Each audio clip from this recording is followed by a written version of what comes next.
whispers in my ear that I can't hear my voice. Tell me, will it end the situation that I'm in? Or am I bound to sit alone, drowning in my sin? Get right or get left, what will it be? Time is running out, the blood is flowing. What's up, everybody? Welcome to the Luke Bros Podcast. I'm your host, Resident Daryl, and today, as promised, we finally made it happen. I've got our good friend of the show and the host, the owner, the operator, the CEO of the annual Rarity trophy event. It is our friend Gaz Davis. Gareth, how are you doing today, bud? Not too. Obviously, we've managed to sort this out in unfortunate circumstances. I'm off work today, ill. Picked up COVID for the third time. So it actually meant that whilst I'm feeling a little bit under the weather, it meant that I'm still okay, well enough to be able to sort of speak on a podcast to do the update. So it's just been super busy recently, which obviously has prevented us from hooking up to record this. But it's great to be back. Hopefully, we'll sort of go into a bit of a deep dive on the tables. Look at we're at the end of the month as well, so obviously we can maybe have a look at the potential plats of the month as well, and look into a few games of what different people are playing as well. Absolutely. Well, I'm glad you're here. I hate that you got the vid to get here, but I can't think of a better, remedy for being ill than coming together and talking about video games. So what I want to do, I want to toast to you for coming back on here. I want to toast to the Patreon producers, and I actually want to crack a little toast to the YouTube. We hit a nice little a surge. We had a nice little shot in the arm of growth this past week, and things are going well. We're getting closer and closer to 1,000 subs, and we were accepted to go to a video game con here in the South. It is Southeast Game Exchange. Siege is the biggest gaming convention in the South here in the States. And we were invited to come as media. We were invited to come as YouTubers and cover the con. So that's nice. That's cool. That was the first time we had a vendor send the link over to us saying, hey, we recommend that you guys, me and my kids, come be a part of this. So we filled it out. And that was like 2 or 3 months ago. I completely forgot about it. And I was walking through the market yesterday, and I got a email. They're like, hey, we would love to have you guys come and cover the con. You get free passes, blah, blah, blah. Here we go. So, hitting the big time. It's something. I will say this. I look at things, I measure success in like check marks, right? So like for me, it's like, do we have to be a big YouTube channel? No. Do we got to be a big podcast? No. Did we check a box and we did it? Yes. We accomplished our goal. We wanted to do something fun and we did it. And with the YouTube, like I've said many times before, I never wanted to do YouTube. I just never wanted to be on camera. Our podcast for the majority of its life has been audio only, just because being on camera, it's not my favorite thing to do. But my kids always wanted to do YouTube, and game hunting is something that we do together. So it was like, hey, I can turn the camera the opposite direction and this will work. So it works for us. And as far as measuring goals and success and little things that we want to do, going to a convention together and covering it was something we wanted to do. So, hey, we checked the box. The kids are super excited. I'm excited. I've never been able to go to this one either. It's something that has always precluded me. Now, I can't go both days. It's a 2-day event. And the day I can do the Saturday, I can't do Sunday, because Sunday I'm actually driving a busload of students to the beach for a retreat for a week. So, it's going to be super busy. It's going to be super crazy, but I'm going to get to meet all of my favorite YouTubers. So that I am super excited about. All the guys in the space that I enjoy watching, they're all going to be there. And the vendor that hooked me up, that recommended me, he's friends with all of them. So we'll get to do dinner with a few of them. And I've actually been emailing back and forth with one that I really love his channel, The Pick and Preacher. Yeah. He's actually going to be on the podcast here in a week or so. And he's funny, man. He's so funny. And so I'm super excited. I get to hang out with him. So we were emailing back and forth last night. So very cool stuff coming up for the YouTube and for the podcast. And I think what we're going to do is I'm going to do, it's not going to be every week. It's not going to be all the time, but I'm going to do some live streaming, like similar to how we're recording right now with StreamYard. I'm going to be doing some live streaming interviews and conversations with people in the space on my YouTube channel. And then I'm going to funnel that stuff over here into the podcast feed. So it's going to be cool, man. I'm super excited. It's a lot of fun stuff going on, and I'm sure we'll find some great games. So, MZ, JT, thank you guys for being the producers this month. Appreciate all the other patrons for sticking with us. And here we go. Also, I want to give a shout out to the PlayStation Ain't Dead podcast, Big Willie style over there, and Thomas T. Diddy Crawford with the Hunter Houston Sweet Baby ESG podcast.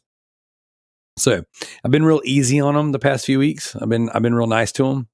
We've been shooting promos and ripping on each other back and forth for the past few weeks. And I'm just gonna say, hey, you guys are doing a good job. So Gareth, it has been a while, man. What have you been playing? I know you guys lately. Yeah, I'll have a pull it. By the way, speaking of YouTubing and streaming, did you see my it gained me cult status following amongst all of Harry's friends at school when I ended up. So he had a friend staying over one night on Saturday night a few weeks ago, and I was playing FIFA or EA FC 24 with a few guys that I play with on a regular basis. And there's a mode called Clubs, which is where you control one player and every person in your team has one player. So you're not controlling the whole team, just your own individual player. And you get paired against other clubs. And it's a big mode. And there's quite a few famous YouTubers and streamers do it. And obviously celebrities as well sort of are big into that mode. And then as it turned out, we got paired with this other club. And one of the guys from our team recognised the team name, and as it turned out, it was a YouTuber called Angry Ginge, and he's 750,000 followers on Twitch. But in his team was, I don't know how much you probably don't follow darts because it's not big in America, but there's a teenage sensation, a British teenage sensation called Luke Littler, who's only 16, and he got in his debut tournament, got to the final of the World Championships about 4 or 5 months ago, and he's progressed sort of. He's won tournaments since then, but he's probably the flavour of the month when it comes to sort of British sport at the moment. But he was playing. There was a couple of rappers someone called H, who's done a collaboration with Ed Sheeran, someone called Young Philly. There's another sort of YouTuber called Pieface. And so anyway, I ran up, and because it was late and my lad and his mate had gone to bed just about 10 minutes earlier. And I said, so I whispered into them, I'm playing Luke Littler. And they just bounced out of bed, ran downstairs, and they started videoing it on their phones, and they put his stream on to see it as well. You see, so it was, and there was 20,000 people watching, and so good. And we ended up beating them 4-2 actually, and but the whole next week, all I got every time I went to pick him up from school, because I obviously coach a team as well. And I take him to training for another club, and every time I sort of went to one of these places, I'd have another kid come up to me and say, you played Angry Ginge, and they'd all watch it. So it was so over the last few weeks I've had a bit of a sort of godlike following, to be honest with you. So I'm not the messiah. Hey, strike while the iron's hot. Go ahead and get that YouTube. Go ahead and get that YouTube channel. Send it to them. Like, all right, guys, I make these platinum of the month videos. I'll be streaming FC 24. Exactly. So yeah, that was a nice little sort of claim to fame. Really. Well, it was a small claim to fame, but it was quite cool to sort of, especially seeing the reaction of the kids and that. So it was all good. But I said this to my wife a while back. I said the modern day YouTuber now and the influencer now is the equivalency to like the rock and roll band from when we were growing up. Yeah. Or the pop singer, it was like, everyone wanted to be the rock star or wanted to be the pop star. And these things were like, oh my gosh, you got to meet them. You got to go to their show. You got to go backstage, all this stuff. Now the modern day influencers and, the YouTubers and all that stuff, that's kind of replaced that, I guess craze is kind of, I guess, the best way to put it. So like my kids don't care anything about bands like I did. Like when I was growing up, my entire wall was covered in band posters and, memorabilia from like rock shows and stuff that we would go to and festivals. And, likewise, like I think sports stars have pretty much maintained their status, but it's funny because the YouTuber, in my opinion, has really taken over the rock star mantra. And my kids, man, like when my youngest son Paxton got to meet his first YouTuber, Harry Tornado is his name. He's in the reselling space, and he's a super nice guy, but he and I bump into each other all the time. He's got almost 400,000 subscribers, and like I didn't realize who he even was, and I've seen him for years and years and years. I've known who this guy is, but I just knew him as Josh. I didn't know him as Harry Tornado, and I didn't realize that he was such a big deal. So, when my kids are like, "Dad, you know a YouTuber?" I'm like, I mean, I've met some before. I didn't realize that that's who he was. And so then, now that we're doing YouTube, and we haven't even broke 1,000 subscribers yet. But it's so funny because the students in our church and a lot of the kids that go to school, my kids are like, "Oh my gosh, I watched your dad's latest video, and I saw him pick up this game, or I saw this." Or it's so funny because like I'll be in the hallways and the atrium and stuff at church, and the students will be like, "Hey, Mr. Darrell, I saw your new video, or I saw that funny short that you guys posted. That's so good." And I'm just like, it's so funny because it's just not. It doesn't hit the same for me, but to them, it's like, oh, it's so huge because it's like you realize you can turn your phone on, and in a day you could have a bigger following than me just because I'm some old bald-headed guy. Yeah, no, exactly. It's the way I look at the videos. My sort of Isabel, my daughter, she's only 9, that creates, and I don't know where she gets it from. Like how creative she is in terms of she's creating TikTok shorts, YouTube shorts, and it's unbelievable what she's doing for 9 years old. It's but that's the world we live in these days, isn't it? Yep. Yeah. Well, it's just like our parents. We picked up controllers and played video games and turned on TVs and programmed remotes and stuff, and they're just like, "What is this witchcraft?" But our kids are like just such a step farther. Like for example, you said your daughter's doing TikTok shorts and things like that, and this past weekend, Zoe, she made the thumbnail for our most recent video, right? Because she's like, "Dad, I really want to get back into digital art," because she's a pretty artistic kid, and she does a lot of art competitions with like paintings and drawings and stuff. But she's like, she really likes doing digital art, on her iPad, but she had broke it. So I told her, I said, "You want another one? You got to buy it." But I said, "Well, I'll tell you what, if you want to do some art on my iPad, you can make me a thumbnail because I'm wrapping up editing." So she makes her thumbnail, and then she's like, "Hey, do you have any old video I can edit?" I was like, "Sure." And so we found some old footage, and then she and I did a little bit of game hunting after a daddy-daughter dinner the other night. And she whips together a funny little short, and she takes this hip hop fart song, where it's just like hip hop beats, but it's made with farts. And she just takes all these dirty video games and this dirty controllers and stuff and makes like this little short. It's hilarious. It's super funny. And she did it in minutes. I was like, this would take me an hour. She's like done in minutes. Yeah, it's really good.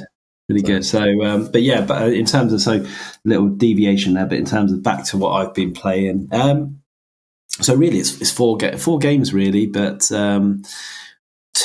two I'm approaching the end of. One is going to be a bit of a grind, which is maybe nearly halfway through, and one I've just started. So the ones I'm near the end on is I've 90% of the trophies in Trigger Witch. I don't know if you've played that one.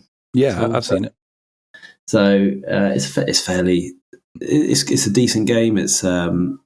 I don't think it's difficult. I think the platinum is 51% or something like that. So it's not an overly difficult game, but it's pretty enjoyable. Reminds me a similar sort of game to like Cat Quest or something like that, but it's yeah, it's pretty enjoyable. The other one that I'm approaching the end of, I think I'm 4 trophies away from the plat, but it's one when I get a couple more, I'll save the other couple for GTTSC, and that's Xing. Yeah. So I've got 2 more of the levels to master, and then a couple of miscellaneous trophies. So I'll save the miscellaneous ones because I think it's a fairly decent point scoring one. Not amazing, but it's I think in terms of the plat rarity, it's a rare one. It's about 15% or something. So it's worth one keeping back. Nice. Because I had a bit of a nightmare recently because I'd sort of saved some games back, not intentionally for GTSC this year, but because I'd started them last year, and then I thought we're in the GTTSC competition, and I thought, well, I'll save them. But they were from PS Plus Extra, and I got really fortunate all of last year that those games were never becoming were never going to be removed. And then the last 3 months, I think 3 games have been scheduled to be removed, all of which I'd saved the plat on. So and there's another one this month, the Messenger. So I'm going to have to drop the plat on that one if possible. But the game that I'm sort of halfway through, and it's just a grind, and I've done all the hard trophies, and now it's literally just playing it through each level. It's a cheap game called Dog Gone Golfing. Yep. And it's just you play 8. I think there's 18 worlds. There's 8 courses of 18 holes in each of these worlds. So it's something like 190 different courses you got to do. So I'm about 50, 60 courses through, and it's not a golf ball. You've got to hit a puck into the hole, but over various different types of terrain and lots of sort of obstacles to try and so I've done all the trophies that you need to sort of score in under par, scoring a certain amount of score, no bogey. So all the ones that would cause a bit of problems, I've done there. So now it's literally a trophy for completing each world, regardless of what score you get. So it's just playing through those. And then the game I started on Sunday, it's one that I've played before on the PS3, but I've started the remastered version on PS4, is Sniper Elite V2 remastered, which I really enjoy. I love the animations of those Sniper Elite games. But my OCD in me, because I own the Sniper Elite V2 on PS4, I have to play that before I play 3, 4, or 5. I'm the same way. So I can't. And I've got the same. I've got all the Far Cry games. I can't play anything Far Cry until I've played Far Cry 4, and then it's the same as. So when a sequel game comes out, I know there's no point in me buying it if I haven't played the first one, because I'll never play the second one if I haven't played the first one. So I've gone back and started that. I'm a couple of levels in, but that's quite good. It's a nice little upgrade in the graphics, and the animations on it are great, aren't they? When sort of piercing the heart or the skull or whatever it is when you get a decent shot. So it's enjoying that, but obviously early days into that one. How about yourself? Nice. I got a few that I want to talk about. I don't know that it's a wonderful batch of games, because I've been getting a couple games just been really kicking my butt. So I'll start with what I've played the least and kind of work what I've played in the most. So I started Fallout Shelter. Yeah, a lot of people, as you'll sort of see if you look, because I've done the rarity updates, but when you look at the amount of people playing either Fallout 3, 4, New Vegas, it's loads, all off the back of that sort of TV show. So yeah, that's exactly what it was for me too. As I played the show, I watched the show. I watched a couple episodes. I'm like, man, this is cool. And I've never really gotten into Fallout. Now, I said last week, I kind of told my little story on that. And so I was like, you know what? I'm going to do it. I'm going to jump in. And I've been having, just like you and I keep up with each other pretty regular. Jared, friend of the show, he and I we've been voice messaging each other on Messenger for years, just like checking in, talking games, talking shot, whatever. So He actually just recently got the PlayStation Portal, and he was telling me, he's like, man, I got to be honest, I've been playing Fallout Shelter on the Portal. He goes, that's a great Portal game.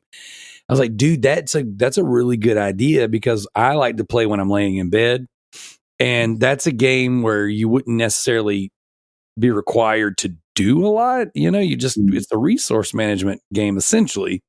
So, and I bet it would look really pretty on that screen, because Gareth, that Portal screen is awesome. It really just pops color. I was playing it earlier. Isabel was watching a film because we were both lying in the lounge, and she was watching. And I had Trigger Witch on the Portal, and it was there. You go. Lovely. And so that's what I did. I just popped out. I was laying in bed last night. I said, I'm gonna play some Fallout Shelter. So I played a little while. I mean, nothing crazy, 20-30 minutes of it. And I started to doze off a little while, and then when I woke up, like, everything was on fire, people were starving, I was out of water, all that good stuff. So I got to pay a little bit more attention to it, but it's pretty good little game, and it's very, very pretty on the Portal. Like, that was my big takeaway. I was like, man, this thing looks amazing. So I chipped away a little bit more at Resistance Retribution. I'm playing the PS4 version. This is the PSP game that's been ported to the PlayStation Premium service. I've only got 4 trophies left in the main game, and then of course the platinum will pop. So is it 4? Or is it maybe it's 5? 4 or 5. Either way, not very much. Essentially, at this point now, I just have to beat the game, and I have to use 10 different weapons. But there's a weapon that you get later to make number 10. So I've beaten it on PSP before. I'm going to go PS4, and then I'll eventually do the PS5 stack as well. It's a great game. I actually think it plays better on the actual controller on console than it does on the Portal. I don't know why. It feels a little more flighty. I haven't played that game, but because I've got so many, I think I've said before, I do pick and choose the type of games that I'll play on the Portal, more so in terms of, like, you're playing Fallout Shelter. I'll play games that are a little bit slower paced than, because I see a lot of these posts in the various Facebook groups we're on, where people are asking, why can't they play FIFA online when they're connected to 3G, sort of, out in their car and whatever. Right. Come on, give it a chance, So Fallout Shelter and those games, but so I probably wouldn't, those like first person shooters, FPSs, I probably wouldn't, because I've got so much of it that I can play on the Portal that I need to. I'll probably still reserve that for your standard consoles. But no, I haven't played that one though, and I do intend to though. Yeah, well, I'll say this: I've played Call of Duty on there. I've played PSP games on there. I've played Fallout Shelter on there, and everything in between. And I have had zero latency, zero issue. The only time I've had any latency issues is when I take it outside the house and I'm using crappy internet, whether it be my cell phone service, or like, I wasn't hardwired when I was trying to stream WWE 2K22, and it ran, it just didn't run great. So, I mean, right now, because I'm hardwired, I've got a gig internet, like it's a great companion piece. I still love it as much as I did when I first got it. Like, I think it's just awesome. So for me, it's an amazing piece. I will say what's been really cool, I haven't played these modes yet, but I'm looking at the trophy list. On Resistance Retribution, they updated the game and added a infected mode, and you get extra trophies. So how cool is that, man? Like, PSP games are getting trophy editions and DLC. Like, that's great. Really big. Does that game have the rewind feature as well? This one, it does, and it's great. Rewind at all then? Absolutely. I use it all the time because there's certain guns that I really like to use. And after beating the game on PSP, I realized that, like, there's one particular gun that you can kind of charge shot. And when you charge it completely, it ricochets everywhere. So you have these tiny little, like, parasite enemies that get on you, and they're super annoying, and they take a ton of bullets. And like I said, aiming on, even on this modern version, even on the console and just a standard controller, aiming is not great.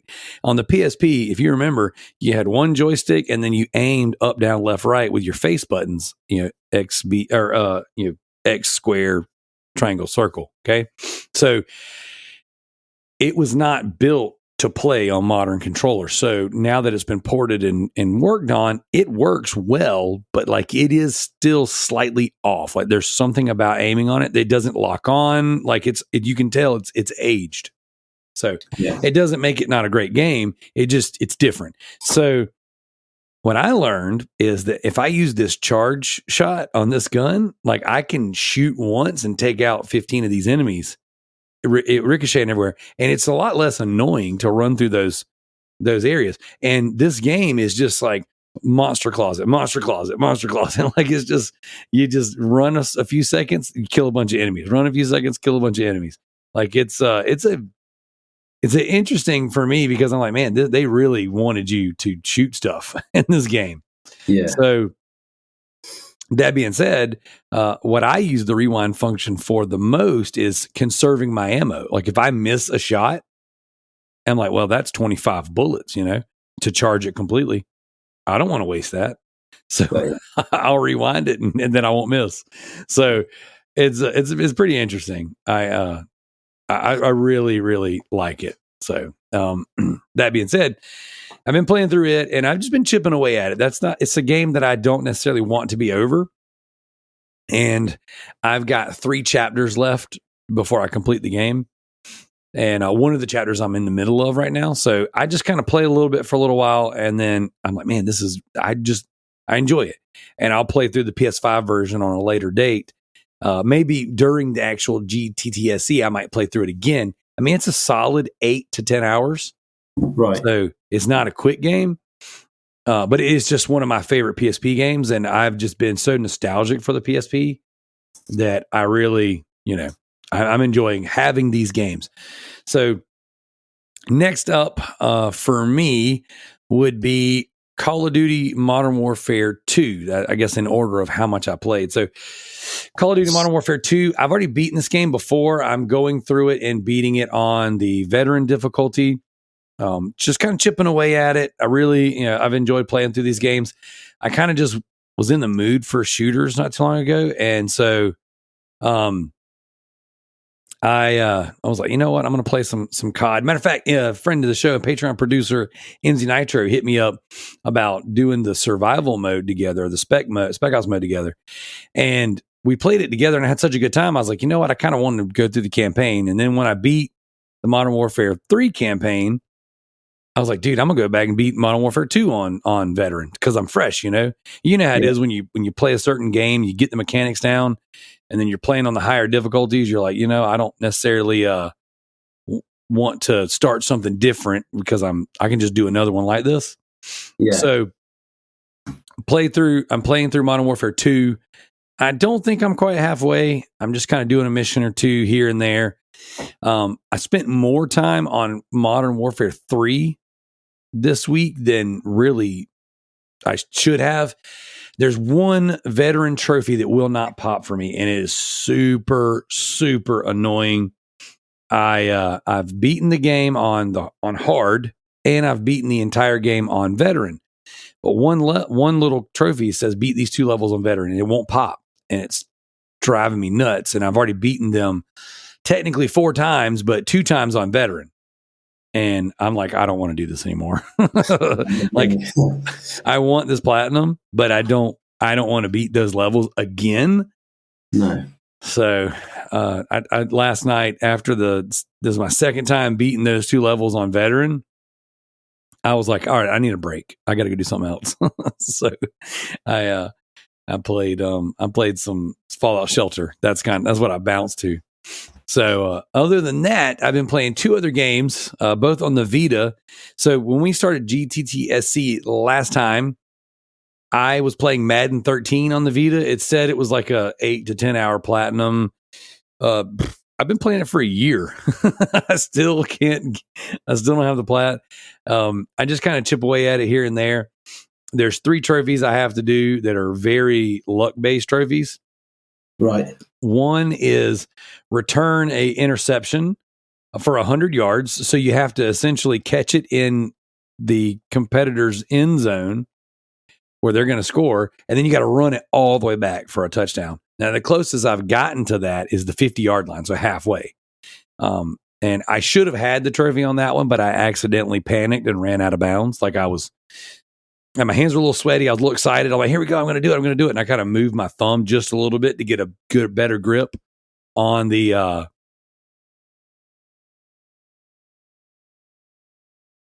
can we pause before? Yeah, sure. I got you. Yeah. Gotcha. So, do you need to call him back right now? No, I can just go when we segue into Okay. so it sort of flows, and then obviously we'll go into the rarity, and then I'll come back. I was going to say I can keep talking, and you can go ahead and call now. Whatever you want to do. Yeah, that's fine. I can do it now. I just don't know how long the call will be. But I'll give That's him a fine. call. You go ahead and do that, and I'll just keep. I got a couple more things to talk about, anyways. I do. Okay.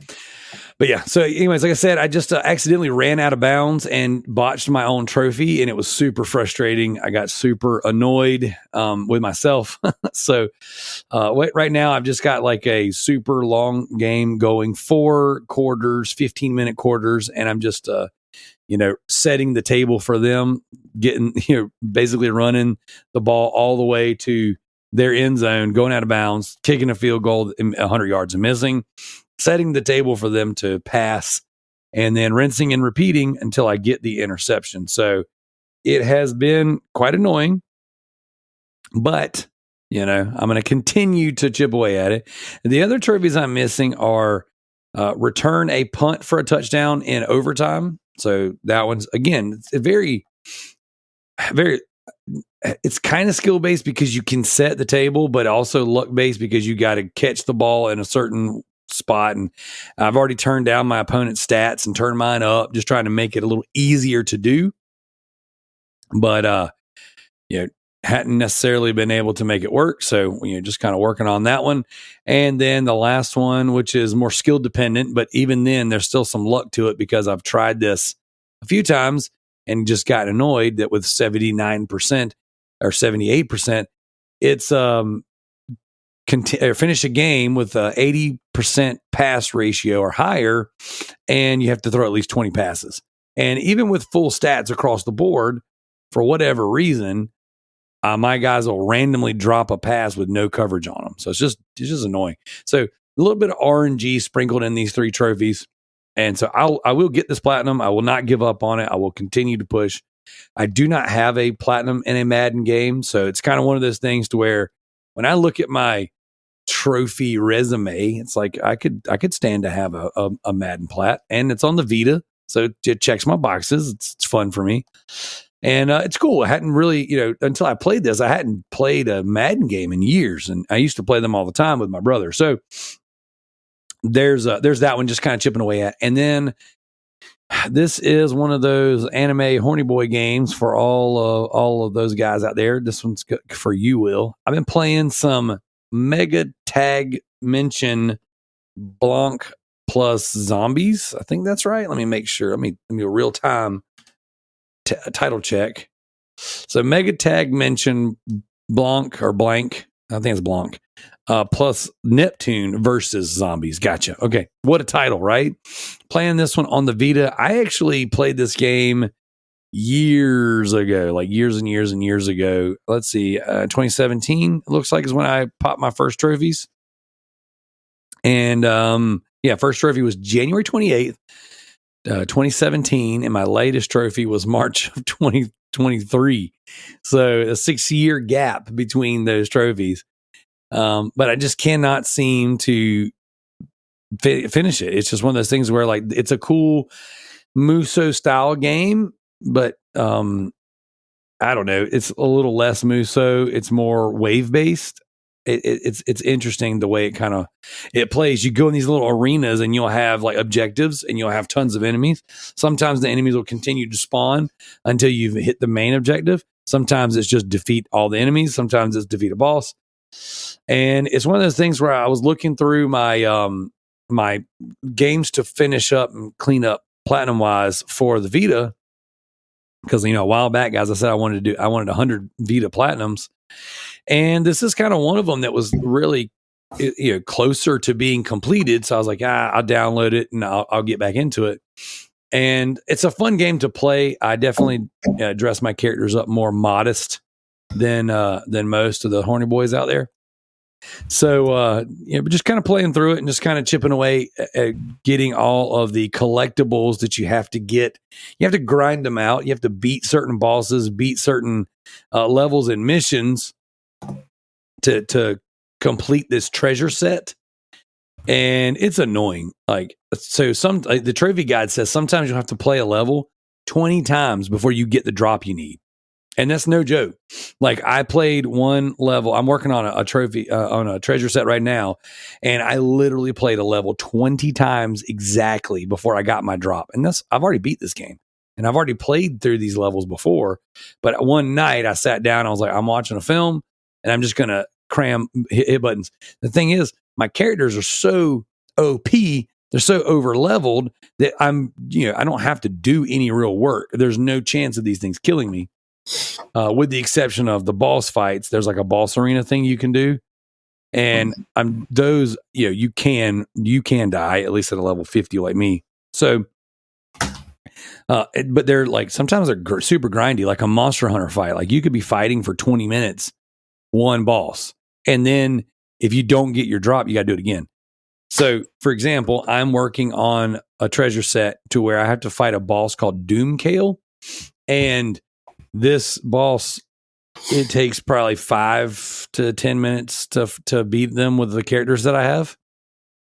And I beat the boss 3 times sitting outside my hot tub the other night, and freaking he didn't drop anything. He didn't drop anything I needed. So, and then I'll go the 4th time to beat the guy, and then I lose. So I was just like, man, this is a grind of a trophy. And what's frustrating is the trophy guide says that it's a 2 out of 10 difficulty, 25 hours. Now, difficulty wise, I think I agree with 25 hours though. No chance. There's no chance you can platinum this game in 25 hours, in my opinion. I mean, maybe somebody has. I'll look now. So, Gareth, have you ever played a Mega Tag Mention Blanc plus Neptune versus Zombies? No, I was wondering what game it was you were talking about, because obviously I picked it back up halfway through the what you were describing, but no, I've not. I don't think I've heard of it. So someone has 100% in 29 seconds. Yeah, I think that's a debate on that one. Yeah, when you click on it, it says, "Oh, no trophies here." They must have got busted for cheating. So it says someone did it in 15 hours. But that's crazy. That's crazy. I mean, I've probably got 30, 40 hours in this game now over the course of 6 years. So, but either way, that's what I've been playing. Again, it's a nice swath of games, but I don't know that I'm playing anything incredibly interesting for the listeners. And just kind of chipping away at stuff. Well, you say that it's not interesting. Whatever podcast I listen to, I always find what people have been playing, regardless of what type of game it is, the most interesting part of the conversation and the podcast, to be honest with you. Forget the news, not interested really. It's about what people have been playing, their experiences on it, which is why I like the Summon Sign. Yeah, it's been good. Yeah, so I do enjoy that, because it's just literally talking about the games and different experiences of it, isn't it? So yeah, I'm sure there would be people who are enthralled by your descriptions of the games you've been playing. So, well, I'm the same way as you. I like to hear people talk about games. It gets me excited. It makes me want to try them out, So when I'm listening to a podcast and they're like, "Oh, I'm playing through Fallout because of the Fallout TV show," and let me tell you about my experience, I'm like, you know what? That sounds super interesting. And then, or when people talk about Halo or Gears or The Last of Us or Uncharted, I mean, even from the big stuff to the indie stuff, Like Trigger Witch. When I first heard someone talk about Trigger Witch, I was like, man, I got to go check that out. Yeah, And it's one of them where I'm sort of I hear about the games and then like you, it gets me excited, and then I end up then going on to I log on to PSN profiles and I then start looking at the trophies and the rarity of them, and sort of then that looks into then I look at how long to beat and stuff like that, and start looking at what games I can play next, what's on my list, and what's going to be the whole host of things really. But sometimes choosing the game and deciding what you want to play and then beating it is actually more enjoyable than actually playing the game in some cases. Yep. And then you can tick that off the list and you go, right, that's that one done. Next. Let me tell you what I did to piggyback off what you're saying yesterday. Okay. Well, let me back it up. On one of my most recent YouTube videos, we launched a series called Collecting 360 Xbox 360 Games. Okay. Now, for those of you guys who've been listening to the show for a long time, I was an Xbox 360 guy. I was always a PlayStation dude. Xbox 360 is where I deviated for a little while, and then I came running back to PlayStation and Jimmy Ryan, as one should. So what I've been doing with the Xbox 360 stuff is I've just been collecting the things that I really like. And we got a shelf that we're going to, on our next video, we're going to like clear the shelf off. And then we're going to line up all the Xbox 360 games we've collected on the YouTube channel to this point. And then 360 games is where we're cutting it off. And we want all thriller, no filler. We don't want a bunch of, Connect Adventures on there. We actually want like legit games that we enjoy or that we would enjoy because they have reviewed well. Okay. So what that's done is that's gotten me looking back at these games and listening to podcasts and YouTubes about other games. And it gets me so excited that I actually want to play Xbox 360 right now. So what I did was in this last video, I picked up the Gears of War 3 Special Edition console and cleaned it up, set it up. And then last night I had plugged it in and updated it and started downloading games that I owned on there and got it all set up. And then as soon as it was ready to go, I turned on my PlayStation and So, but I got so excited just looking at it and going back through the games and that little bit of nostalgia. And I'm like, oh, here's some games that I played on PS3 that I've never beaten on Xbox 360. But then I realized, well, I really just need trophies right now. I don't need achievements. But it's you get achievements in the bin. It's all about the trophies. That's right. That's right. So, all right, let's jump subjects real quick before we get into the rarity event proper. You've turned me on to the app Letterboxd, and it has really charged me to do a better effort, to make a better effort at watching films. As a matter of fact, MZ Nitro joined in, and I think we're friends on there now too. So I'll tell you 2 films that I watched this past week. I think I went 3 or 4 weeks without watching anything, actually. And I've been trying to do a film a week. And with the portal, it's possible to get trophies and watch films at the same time. But I got a little slack. But I did watch 2 films this week that I was really excited about. And I wanted to bring them up, and then we'll see what you've been watching. Yeah. So both are older films. Okay. I watched X-Men Origins Wolverine. Okay, so that Wolverine movie with is that the Liev Schreiber in? Is that the one? Yes. Oh, dude, he's so good. I think he's my favorite part, actually.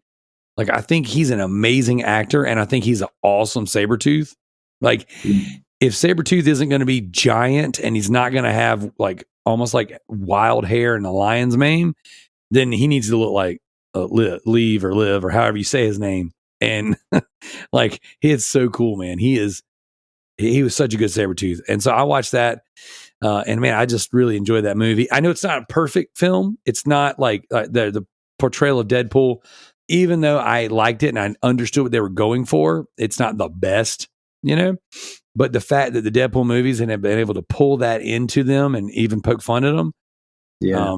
I saw that movie in the theaters. I've watched it several times, and I really love the origin story that they tapped into for Sabretooth and Wolverine. So I watched that this week. Really enjoyed it. Was really glad to see that again. And then the other thing I watched, which I thought was really cool, I wasn't expecting it to be as good as it is, in my opinion, was a film called Insidious. Have you ever seen the Insidious? Yeah, I think I've seen at least 2 of them, because there's 4, I think, isn't there? Right. Yep. I've seen definitely the first one and the second one. I can't remember whether I've seen the third one. And then the latest one is the Red Door or something, I think. So I've seen the first one now, and I've seen the Red Door. And yeah, the Red Door is good. The first one, it looks a little lower budget. It looks a little more poltergeisty, which I enjoyed, and I wasn't expecting to enjoy as much as I did. So I was good with it. It had a couple. I found that one freaked me out a little bit. Yeah. Because it was when you had that. I think the music in it is brilliant, isn't it? When it builds up the tension in it, where it's sort of that quite eerie sort of, and gets louder and louder, and with that sort of the creature that's running up the wall, isn't it? At the stairway, but I enjoyed that one. It was that was a good one. That was a good one. So what have you been watching? I actually took a trip to the cinema for the first time for months, actually, and I went on my own, which I sometimes do anyway. But I went to watch Civil War. Okay, and that was really good. Well worth watching. It's obviously takes place. It's not as action packed as probably what some people might think, or sort of when you look at the trailers. But it's a bit of a slower burn. Still plenty of action in it, but it takes. You don't see how the Civil War has started. It's sort of like it takes place from the Civil War is already underway, basically. And but it's good because the direction of the film doesn't take a side, so you don't know who the goodies are, who the baddies are. It's at the end of the day, it's just two. It's basically the government, and again fighting the like a breakaway group, the Western Front, I think they're called, who were like California and other areas like that. And it's basically the story follows a group of journalists who are trying to make their way across to Washington to interview the president. But obviously, Washington's pretty much a lockdown area, and obviously everything that goes on in between. And it's a really well worth watching. Well worth watching. Yeah, very good film. Yeah. I've heard good things about it. Yeah. I then watched, I think I mentioned to you, but a film, kind of a horror film, but thriller slasher, Malignant. Yep. It's a little bit stupid, but I think that adds to it when you actually see the twist. But it's almost like it starts off and it's like a bit of a slasher type film, but and then towards the end, it's there's a twist in it, and then it almost like goes back to old school 80s horror, So it's nice. It's well worth watching. I think it'll be a bit of a love it or hate it type film, but if you're open to a little bit of the ridiculousness, then I think it's enjoyable. It's pretty gruesome in terms of some of the deaths, but it's I really enjoyed it. And then just 2 others. One I won't talk about much because I didn't rate it at all. It was a film called The Outfit, and it was set in America. It's about a British guy who'd gone out. I think it was set in the early 20th century, perhaps. And he'd gone out he was a tailor, and he'd gone out and he was then sort of making suits for the mafia and stuff. But it was all set in the one shop. Okay. Didn't go outside of that, and people came and then there was obviously a storyline behind it. I didn't think much about it. I won't go into it. I wouldn't recommend it if it's one that's on Netflix. And then I watched one the other night. I rewatched. I just seen it before, but I was flicking through and it just popped up as just literally just starting, because this is when I was just starting to feel rough, and I was lying on the sofa and was thought, just watch this, and it was the remake of Old Boy. Okay. Have you seen the original at all? I have, a long time ago. Yeah, so this is the remake with it's got Josh Brolin and Samuel L. Jackson. Okay. And I can't really remember much of the original. I mean, I enjoyed the second one, but I do think from the vague recollection I've got, I think the first one was significantly better. But I still really enjoyed the second one. Violent, bit weird, obviously messed up twist at the end. But yeah, I think I gave it a good solid 3.5 out of stars on that one. So, but out of the four, Civil War was the one, and Malignant as well. They were the two probably standouts out of those two. Nice. So there's two movies I've seen large amounts of, but I didn't rate them or put them on my list yet because I didn't finish them. And one is an old movie. I've seen it before, but it was. Have you ever used Pluto, the app, the Pluto TV? No, I'm not familiar with it. So I don't know if you guys have Pluto over across the pond.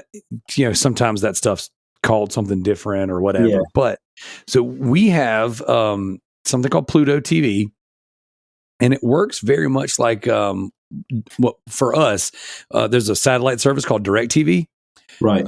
Which I'm sure it's it could be something similar over there with you guys, but essentially, when you had like cable or satellite, you could turn it on and there's like always something playing, but you could also go to the on demand. Yeah. And you're like, oh, let's go see what's saved on the DVR or, whatever's on demand you can watch, randomly. So Pluto TV works the same way. They're always playing like, shows and films and stuff. And there's always something on, and then you could just go to the on-demand tab and you can find what you want, and it's free. It just plays commercials. And I only discovered it because I was looking for places to watch the reality TV show Storage Wars. I really enjoy that show. For no good reason. The dumb dad jokes, like everything they're finding is super fake, and it's like totally not real. They're paying hyper inflated prices. I mean, someone who does reselling nearly full time now, like, yeah, it's totally fake, totally bogus, but it's fun. Like the dynamic between the characters and the dumb stuff they say. And, oh, I've just found this random item. I got to go get it appraised. Like, it's just, I really enjoy the show, but I was looking through to go watch Storage Wars and the other night. And, Pluto's always saying, there's Pluto action, Pluto drama, Pluto this. So the movie Another 48 Hours with Nick Nolte and Eddie Murphy was on. That's it. Yeah. That's a good movie. And it was funny because it took place during one of the big shootouts where everyone fell into or went through some kind of broken glass.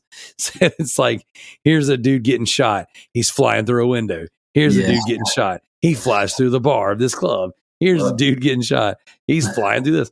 It was so funny and so dumb, but it's very much like late 80s, early 90s action.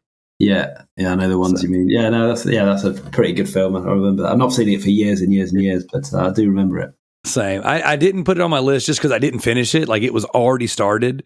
Yeah. But I watched that, and then I've watched Fight for the Future, which is a X-Files film. I bought this 2-pack of Blu-rays with Fight for the Future and I Want to Believe on there, and I love X-Files. And I've been. I'll tell you what I did. I had to do a bunch of traveling the other day. So I had an hour and a half drive or an hour drive one way, hour drive back, but I had some other stops to make. So it's about an hour and a half both ways, right? And so what I did was I took season 5 of the X-Files and I put it in my van's DVD player and I just listened to the show while I was riding. Oh, really? So, yeah, it's good. Again, something I haven't watched for years, but when it was on TV on a regular, I must have been about 14, 15 or something, and I watched it religiously, sort of.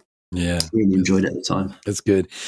So my daughter and I, we started one of the films, Fight for Future, I think that's what it's called. So we haven't finished it yet. We're about 3/4 of the way through it, but I'm just saving it to finish with her. So, and then that'll go on my list. But so far, considering I've spent all of my free time, doing video game stuff for the past several years, I have already watched in 2024 21 films.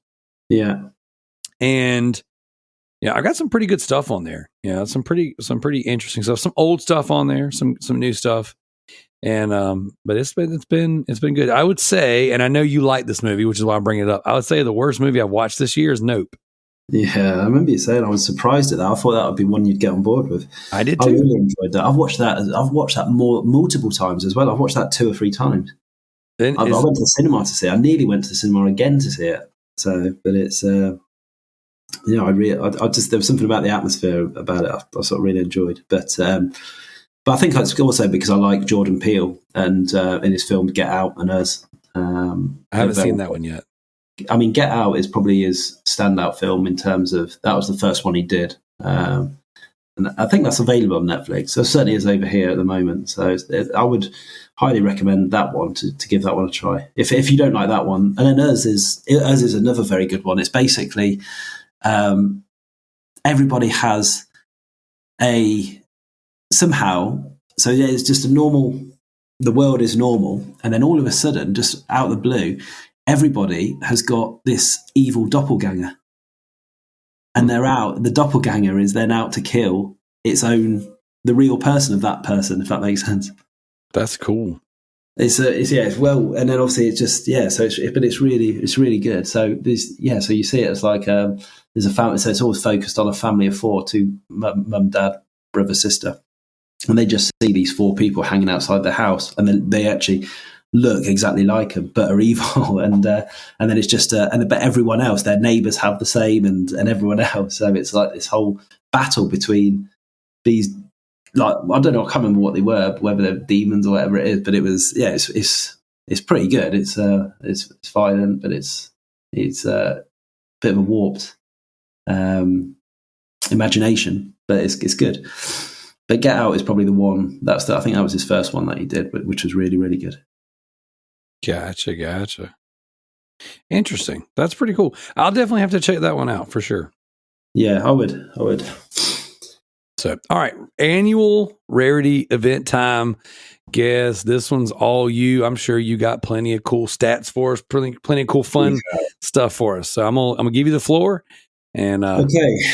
Right. Well, so I'll obviously bring you in because we can talk about games, about what people are playing, about points, and where we are. Because there's a couple of other things that, because we might have to do a little bit of a revamp, I think,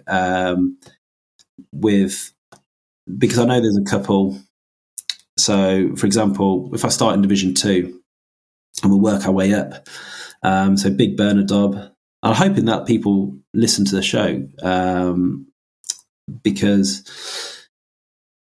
the reason for doing this rarity contest was for the community, and I want it to be that for the community, and obviously being part of the community means engaging and taking part. There's a complete waste of time if I'm doing it for people who aren't either on the Discord or on the Facebook group or don't listen to the podcast, and I'm just, because I know there's certainly one person at least who's he just gets passed the information by someone else who's in the league, but I've never spoke to him, never met him, never heard from him, never engaged with him, and I'm thinking, well, I'm not getting anything out of it, am I? I'm just sort of putting your stats in for no reason, and so I want to sort of try and get it back to that. So come next season, we might have to sort of have a little look at the contestants. So, and one of those, is Big Burner Dob. He obviously requested to join last year, but he's has maybe earned about 4 trophies all year. And again, I don't know whether he's on. I think he's on Facebook because he messaged me somewhere about joining in. And I messaged him. I messaged him somewhere, and he says, he was having a break from trophy, but he was getting back into it, and he's sort of like gone 1 trophy a month or something. So, but it's difficult then to really sort of justify having people in, because it doesn't. It's not a quick thing. There's no quick way of doing the stats, unfortunately. I wish there was, but there isn't.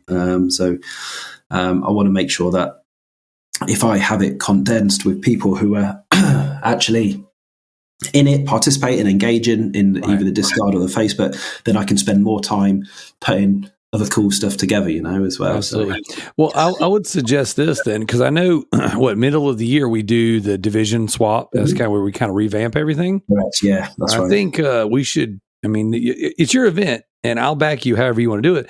I say purge them. Like if you're not participating, if you're not engaging, come that halfway date, whatever date that is. Like it's time, guys. Getting that trophy looting group, getting the loot bros group, getting the trophy horrors group, getting the Discord.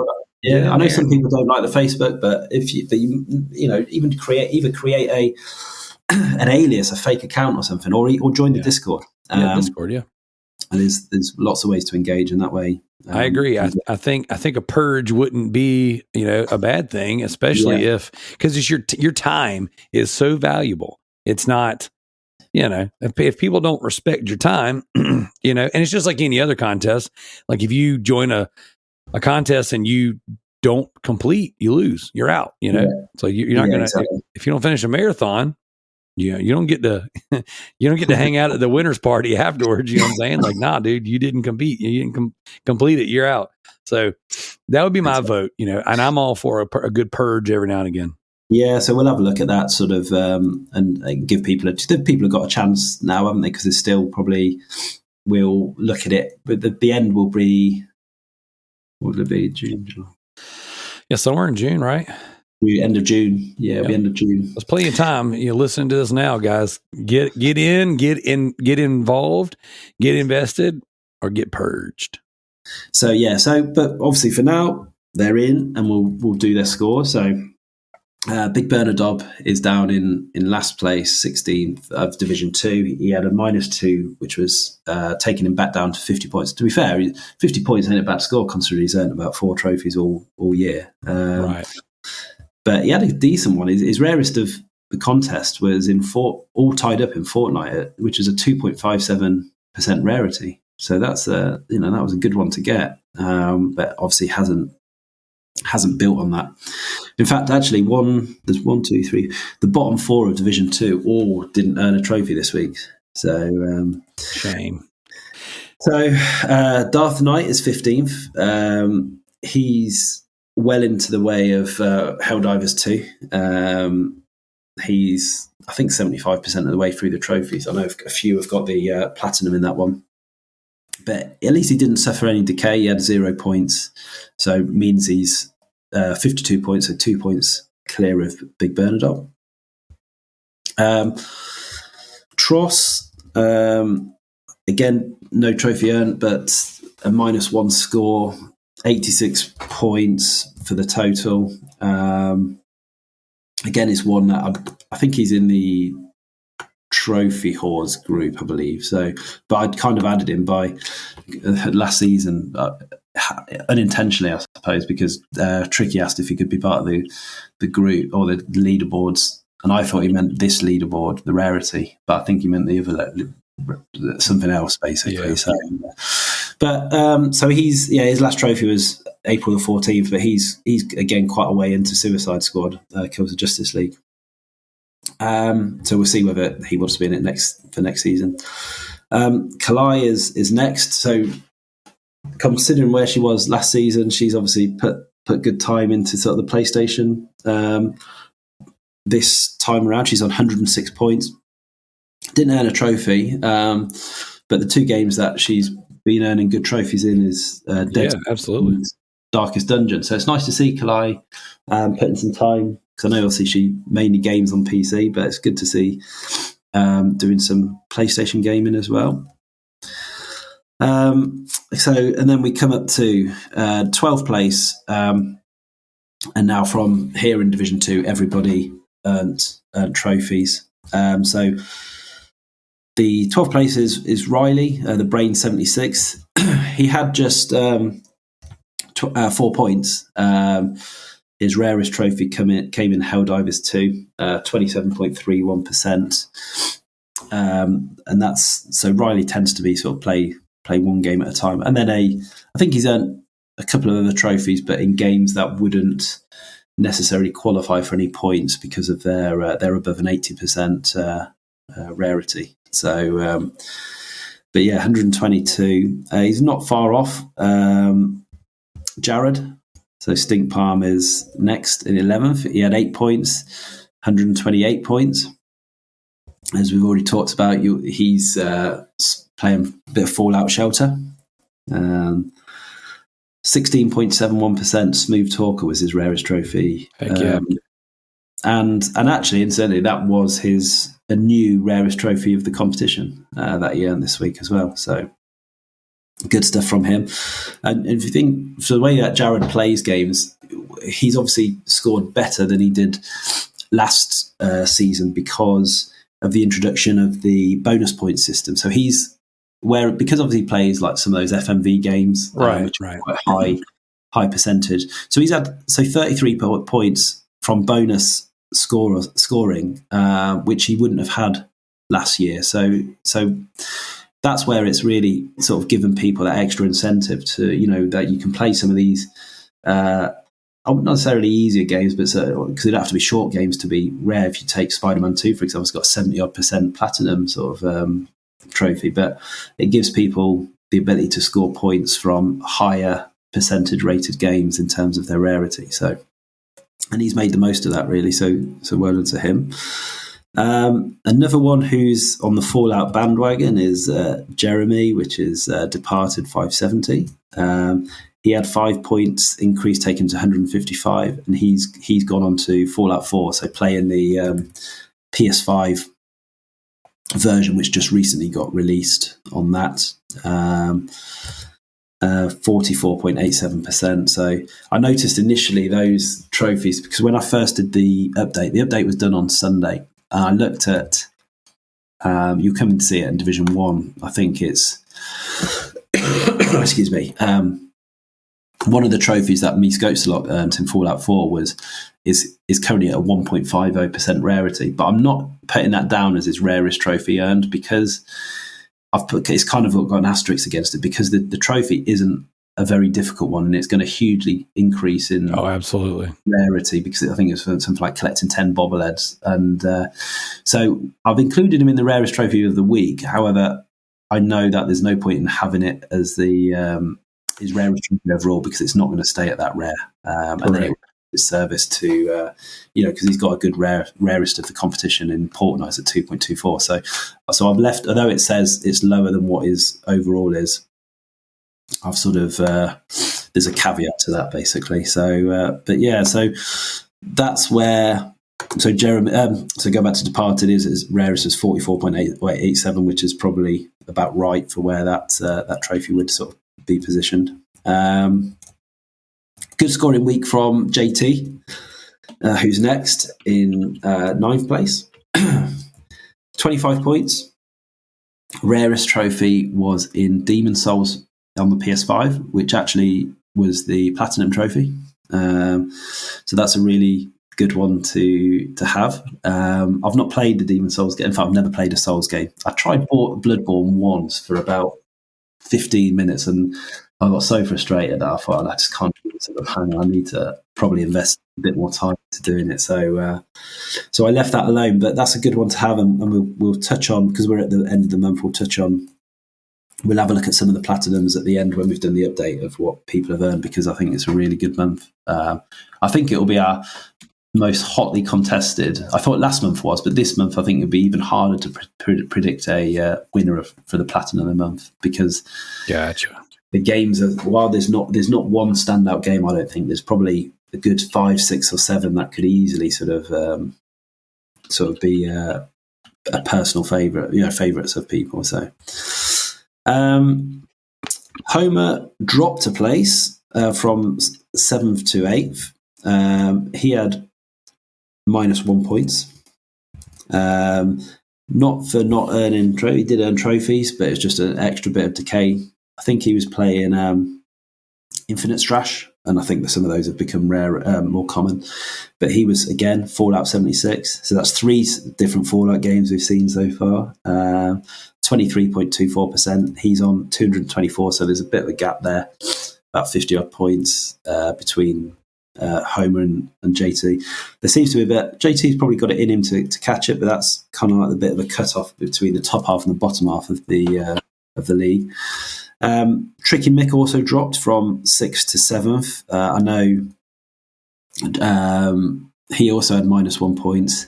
with a rarest trophy this week of 99.49%.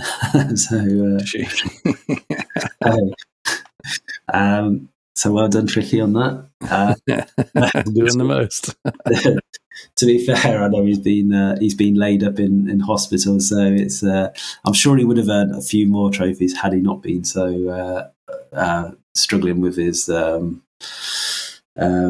hospital visit. Or right. It's obviously good to hear he's on the mend and he's back home, so hopefully he'll be able to sort of utilise some of that time to get some rarer trophies rather than great inventor in Alien Engine. So.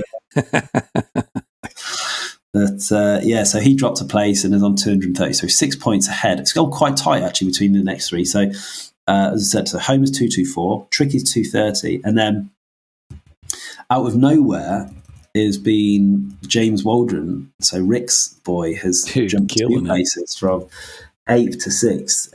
I know that obviously last week he'd earned 2 platinums in Wobbly Life and RoboCop, and he, at the start of the week, last week, he earned a platinum in Spider-Man 2 as well. So he's had three platinums for this month. 232 points, so 2 points ahead. So there's only 8 points between those three players. But he had 32 points, and again, he was his 3rd week running. He's made the rarest trophies of the week. And that was for Big Brother in Teardown at 7.27%. I want to know what it's like, Mr. Waldron, to be a better gamer than your dad. Yeah, well, I think I know Rick will use the excuse that he's holding his plats back, because when you look at the plats, what are we on? James has got, so he's on 3 plats and Rick's on 2. So so he's out platting his dad at the moment. So well done to him.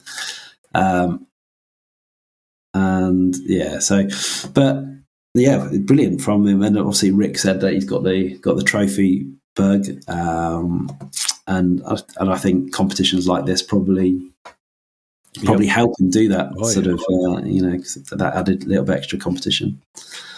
There's a little bit of a gap then of 90 points. Sorry, not 90 points, 110 points to. So this is where the top 5 could go anyway, I think. So the top 5, although, so 5th is Dodge Williams, who was a new contestant, and he's been going through the Far Cry series, and his rarest trophy was this week was the platinum in Far Cry 5. He had 38 points.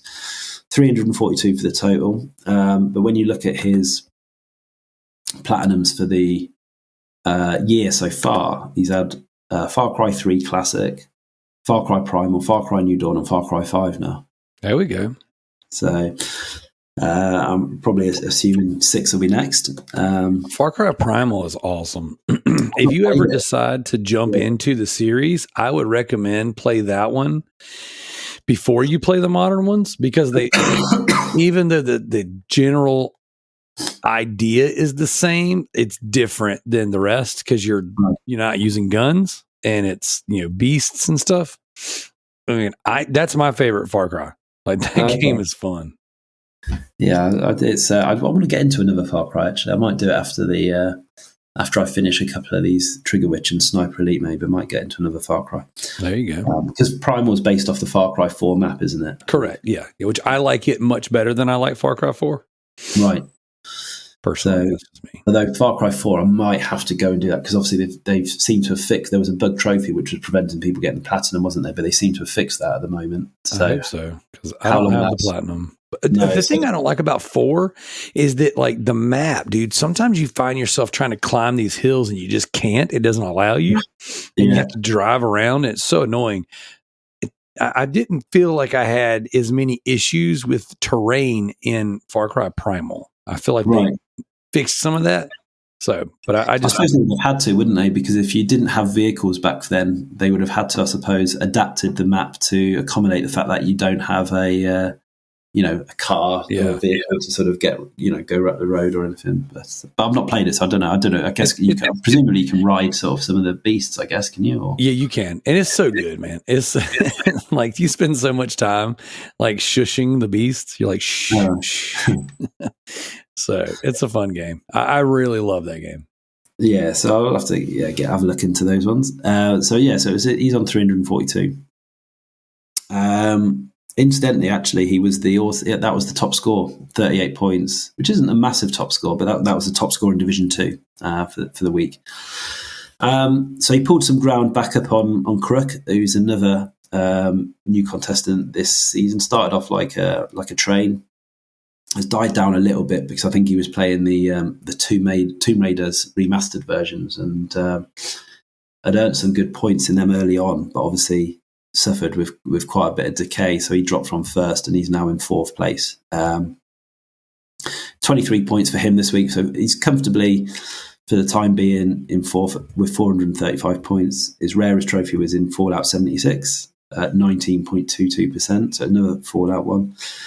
And yeah, he'll be looking to he's not a million miles ahead. He's looking to get into the top 3 into the promotion positions. So in third place is on 493 is Ifrit's Hellfire.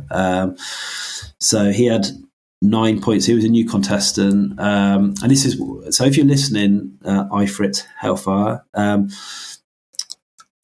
if you could join one of the groups, the Trophy Luton Facebook group or the Discord, it would be much appreciated. So he's a friend of Darth Knight's who wanted to get him involved, but he only receives his updates from Darth Knight or David. Send him a message saying this is where you are and a screenshot of where he is.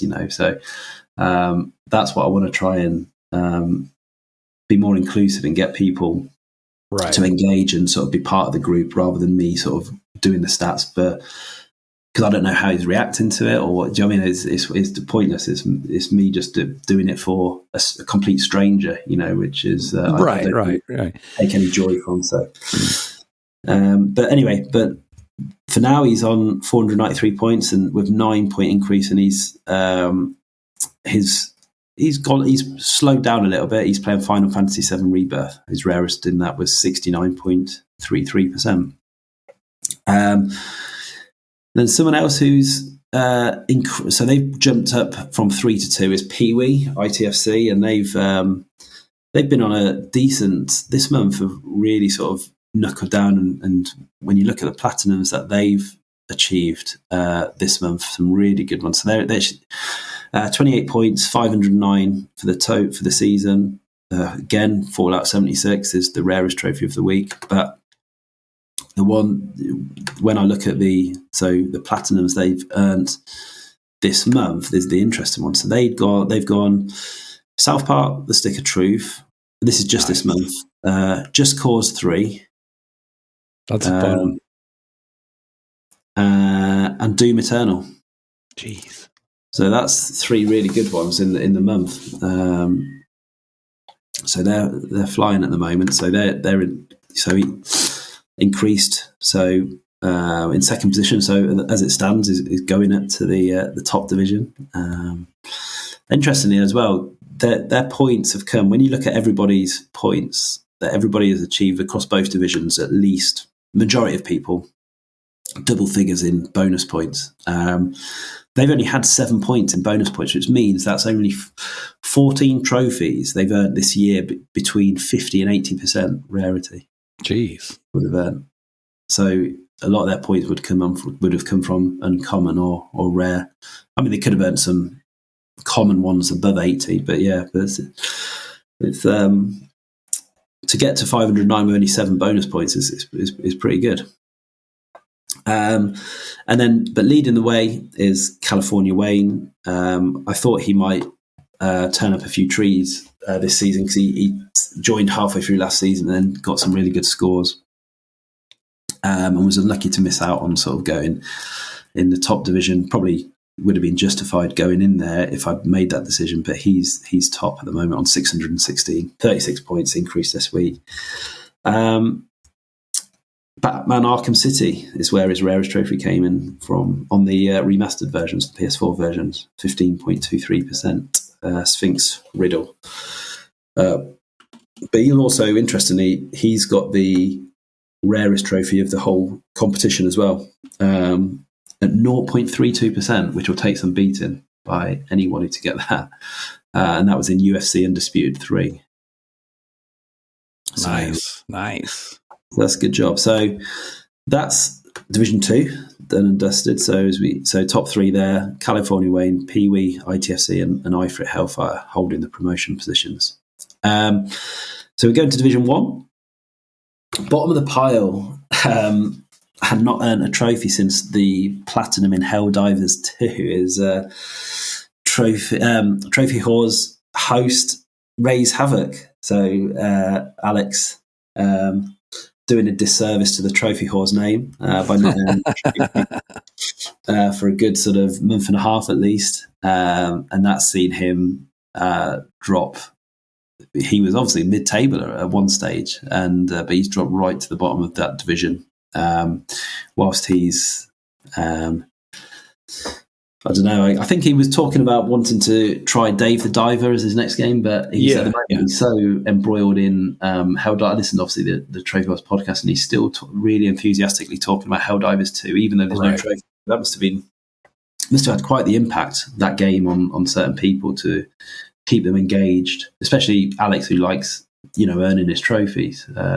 So testament to the game, really, how good it is to keep him sort of distracted from playing anything else, despite earning the platinum in that. So, but yeah, so he had -2 points as a result of decay and not earning a trophy, and is on 293 points, which meant I'm styling on you, bro. Leapfrogged him. He had 18 points again. It was all through legacy trophies because he didn't score a trophy this week. I know he's struggling with a little bit of his motivation, which we all go with gaming, which we all go through from time to time, especially when you do tedious games like he did for so long. Right. Like those tend to, it's just like when you do a bunch of open world games or you do a bunch of RPGs, it's like when you do a certain, I guess what you call niche, when you niche down, it's like, you could totally get burnt out, and I totally feel that. And I think that's maybe why we've seen him play, because obviously he was very much trained SimWorld all last year, pretty much, wasn't he? But I think when you look at his games he's played this year, there's been a bit of a mix in terms of, I think we've seen Ratchet and Clank Rift Apart, we've seen the Tomb Raider Remastered series he's been playing, so maybe he's been trying to play different genres to try and get that bug back. And so it will come back, no doubt, because it always does anyway, doesn't it? It goes through fits and spurts. And But at the moment he's still, but he's still picking up decent points because of the rarity on some of those Train Sim World DLC packs. So he still scores okay each week, even if he doesn't earn a trophy, generally speaking. And then occupying the last relegation spot in 12th place is Corey, the grounded gamer, who's, to be fair to him, he's done pretty well. He had 50 points this week, which was the third highest score of the division. And he's up to 387. Corey's obviously works, I think he works at sea, if I'm right in saying. Right. So he doesn't really have much time to sort of game as much as he would like to, or certainly used to. So he's sort of kept in touch well and plays when he can. And obviously the way he plays is very much, you only have to look at the amount of, his 53 bonus points. The way he plays is obviously, I don't think he's had a platinum yet, not certainly in a qualifying game for points, but he plays through the story, plays through the games, and obviously a lot of those are the more common points, which obviously has resulted him in getting some of the bonus points. But some of the games that he's been playing, his rarest was in Stellar Blade, which obviously has just come out, 12.56. That may well increase. If he's playing Stellar Blade, it might be that we see a little bit of decay, because obviously that's only recently come out. But him and Joe Priestley, they game similarly in terms of just a splattergun approach, I would call it. Just to I think whatever comes out on PS Plus or PS Plus Extra, or they buy new games, but they just go all in. So each week there's about another 6 new additions to their sort of games they've been playing. So I think Corey's Stellar Blade, Fallout 4, Helldivers 2, and Dave the Diver is all of the games that he's played that past week. all decent games as well there, looking at them as well. Next, so hanging tight, sort of, he only had 14 points, which meant Corey was able to cut the deficit somewhat, but he's still 97 points clear of the relegation zone is Joe Priestley, Mr. TMNT84. Rarest trophy was in WWE 2K24. And again, like Corey, Fallout 4 and Stellar Blade are 2 games that he's been playing. WWE 2K24, and then the other one is, which is, I think he's 6% of the trophies through it, is TMNT Arcade Wrath of the Mutants, which I've seen on the PlayStation Store, but I don't know much about it. I don't know whether it's a similar type of game to what Shredder's Revenge was, or whether it's anything different. I don't know if you know at all. I don't. I actually I think that was maybe a mobile game ported over. Oh, was it? I'm not 100% sure. I remember there being a cool TMNT game that popped up on like Apple Arcade or something. Right. Okay, so it could be that then. But I think it's on the newly released section on the PlayStation Store. So yeah, and obviously it was no doubt that he was not going to buy that. Was that he was always going to get that game? It would be the Turtles game. So. Again, another Fallout game as the rarest trophy was CJ. So just the 5 points for CJ, but an absolute abundance of shit trophies. Trawling for about 6 pages of 99.97% rarity. But I finally found his rarest, which was When Freedom Calls in Fallout 4, 48.88%. So he's on 494, so 10 points clear of Joseph Priestley. Dupes is next. 6 points. He gave platinum, similar insofar as, with Joe and Corey and playing new games. He goes up and down because he gets good points, and then the trophies balance themselves out, and he ends up suffering with decay. But his game he's been playing is a standard, what I would call is a standard dupes game, which is looks like a JRPG, Ayuden Chronicle. No idea what it is, but I've seen a couple of people on my friends list be playing it, and I had a quick look at a video. Not my type of game at all. Too much anime for me. Gross.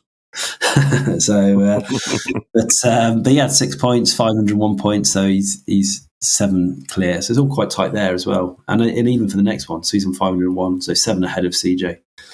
And then 511, so only 10 points clear of Dupes' Yield.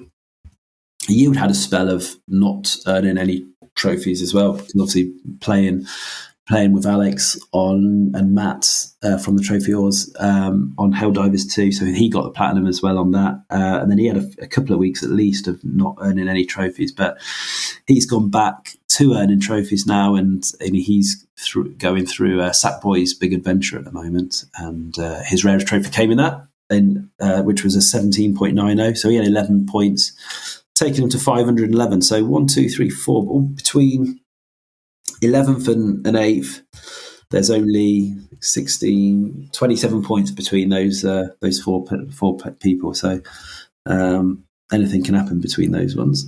Right. There's a jump up of about 180 points, 179 points to me. I'm in 7th. There wasn't much movement in Division 1. There was plenty in Division 2, but not in Division 1. So I've stayed in 7th.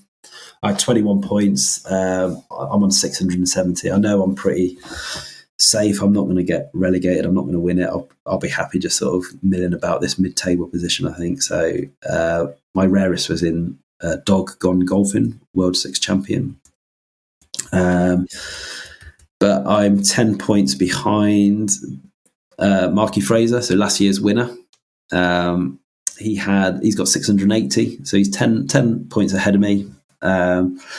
Rarest trophy was a platinum in F1 Manager 2023, which was it was a 35.10% rarity, which I don't know, maybe I probably expected that to be slightly lower, but I guess because it's a niche game, F1 Manager, it's different to an F1 driving game. An F1 manager, I think, is you have to you manage the team and right.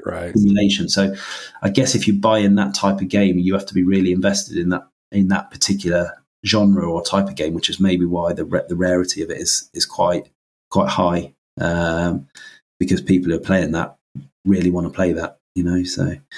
But he's, as I said, 680 points.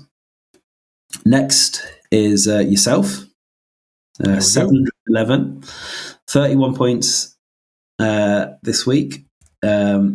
City of Lights in Modern Warfare 3, 12.37% was you. So it was actually quite a high rarest trophy of the week, probably the highest ever, I would say, because there was actually, I think, fifth place was 11.76. We've never had that. It's always been very rare at the very least. But we've actually got a rare trophy in the top 5 rarest of the week. So had that not come in, which was Pee-wee, you would have sort of been in there because you were the next rarest at that point. So just missing out on that. But as I said, those trophies you'd earn in Fantasy Strike really boosted your score and got you at the table. So I pay you like $20 or $30 for those trophies.